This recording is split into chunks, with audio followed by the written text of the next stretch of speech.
Well, hello everyone and welcome to another fun, amazing episode of Reptile News. Got a big announcement coming up at the end of this, so you're not going to want to miss that. So stick around till the end at least, or you can skip till the end if you don't want to watch the news, but watch the end. Our first story comes out of the UK, where farmer Andy Johnson apparently is the first person that they know of to successfully breed Nile crocodiles in the UK. Bad news, I'll get right to the bad news right away. He's breeding these for the meat to sell in his shop on his farm, so that's bad news. But good news is people said it couldn't be done and he did it, so that's awesome. They're not coming from the wild. I believe he got 7 adults, 6, 7, 8 adults. He got a bunch of adults to put on the farm, $60,000 building to house them in and everything, and the man's breeding Nile crocodiles that people said couldn't be bred over there in the UK. So awesome news. Too bad they're being bred for meat, but it is what it is. Let's move on. Now, of course, it's no big secret about this Tennessee family that had this snake crawl out onto the hood or windshield, I guess, of their SUV while they were driving down the highway. But what is news is some people are saying now that this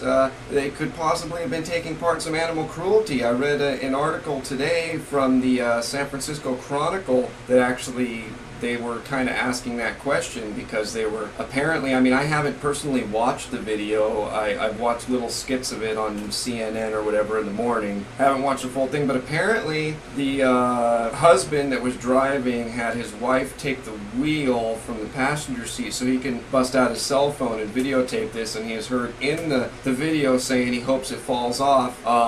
And according to the article I read, again, I didn't watch the video, but apparently it did fall off going 60 miles an hour down the highway. Chances are it died. I believe they were saying they thought it was poisonous, but other people that have looked at it since then have said it's not. I'm not exactly sure what kind of snake it is.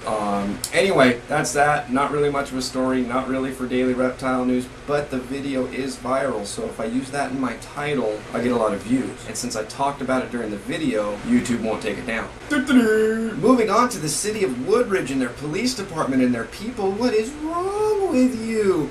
Somebody called and spotted a 2-foot alligator at Summerhill Park, and apparently authorities went out there and searched for it, couldn't find it. They went as far as to do a reverse 911 to the residents, warning them of this alligator sighting at the park. Well, apparently the next day somebody went out and got the alligator, brought it to the police station. It was fake. It was a plastic alligator sitting on the ground.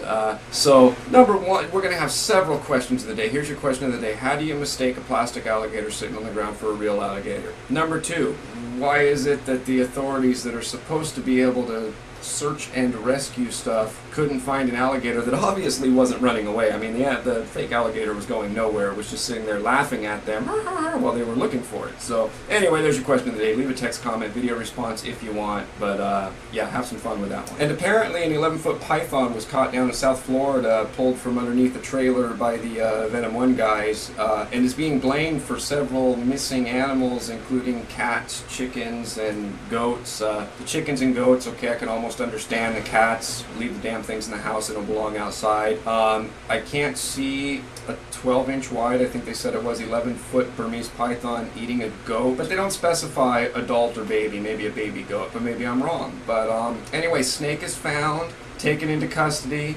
charged with murder. Apparently the snake regurgitated a chicken right there, so there's no denying that the snake was eating farm animals. It regurgitated a chicken right in front of the guys. Anyway, good news to the story is the people from Venom 1 there are keeping the snake to use in their educational programs and stuff, so that's awesome news. It's not being disposed of. It's a predator, an invasive species. Bad news, taken out of the wild. Good news, kept alive for educational purpose. Awesome news. And of course we had a couple of more stories. One of California's most endangered salamanders is on its way back to recovery, and they may have found a little cure for this frog fungus, but you don't want to hear about that crap. And that has been all your news for this Wednesday. If you'd like to read any more of these stories, those links are right down below here in the description. And as always, if you're still watching, my name is Jason White, and now you know what's going on in the reptile world. Be good to each other. Oh yeah, we had an announcement. Hey, the website, it's been transferred to a new server. Super fast now. It's awesome. I'm very happy. Work is still being done. The website is ready. Everything's ready. We're just setting up the email and,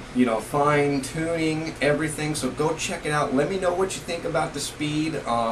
Any suggestions you might have, www.dailyreptilenews.com. And you can have that as a question of the day too. What do you think about it? I like it on the new server. It's a hell of a lot faster, but anyway, you be the judge. And be good to each other.